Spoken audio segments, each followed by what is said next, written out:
करना ही पड़ेगा मोदी जी, नहीं तो फिर आप मैदान में नहीं आओगे। आने वाले चुनाव में ये मांगता। देश भर जितने भी पॉलिटिकल पार्टीज थे उस दिन, आप लोग गवाह है, सब भारतीय जनता पार्टी एनडीए के लोग के अलावा बाकी के सब लोग आके जंतर मंतर में हमें मदद दिए। जो तेलंगाना राज्य सरकार ने जो कदम उठाया, सब लोग हमारे मदद किए, हम हमारे लोगों को तारीफ किए। इसीलिए आज मजबूरी से केंद्र सरकार ने यह निर्णय लिया, मगर इस मौके पे हम लोग राजनीति बात करना नहीं चाहता है। नरेंद्र मोदी जी के नेतृत्व में केंद्र सरकार ने अब जनगणना में जाति गणना करने के लिए जो तय किए, जो निर्णय लिए, हम लोग अभिनंदन करना चाहता है केंद्र सरकार को, नरेंद्र मोदी जी को धन्यवाद कहते हुए कुछ सुझाव है, हमारा एक्सपीरियंस है, हम लोग कुछ सीख लिए। केंद्र सरकार को हम सुझाव दे रहे हैं, आप सचमुच इस जनगणना में जाति गणना करना है तो यूनियन कैबिनेट का एक ग्रुप ऑफ मिनिस्टर्स का एक कमेटी बनवा दो, उसके आगे एक एक्सपर्ट्स कमेटी बना दो, एक्सपर्ट्स कमेटी में आपके ऑफिसरों को भी उसमें शामिल करो।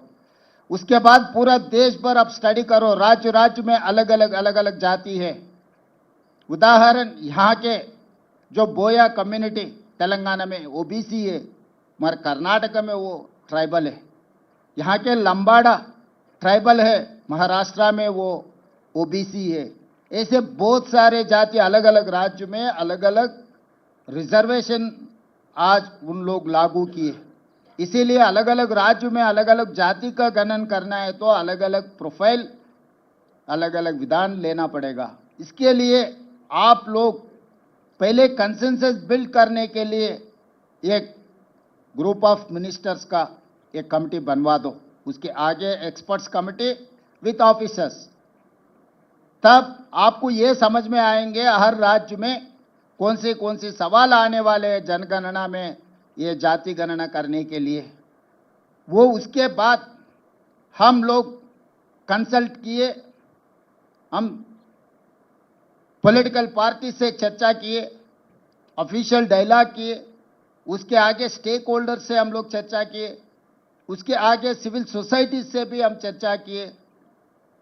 पूरा राज्य में जितने भी जिले हैं, हर जिले को हमारे एक्सपर्ट्स कमेटी को हम भेज दिए, ग्रुप ऑफ मिनिस्टर्स को वहां पर भेज दिए, लोगों का आवाज सुने, लोगों का सवाल को जवाब दिए सरकार ने। हम जो सवाल करना है 57 क्वेश्चंस हम तैयार किए जो डेटा लेने में। ये डेटा में आप लोग हर किसी का, हर परिवार का पूरा जाति के साथ साथ में उनके पूरे डिटेल्स 8 पेज में कुछ कम 60 सवाल हम तैयार किए। ये सवाल सरकार ने बंद कमरे में बाबू लोग नहीं बनाए, जनता से हम सुझाव लिए, वो सुझाव लेकर हम लोग ये पूरा 8 पेज का क्वेश्चनियर बनाए। तो इसके आगे भी हम डेटा प्राइवेसी एक्ट भी लागू किए कि किसी का अगर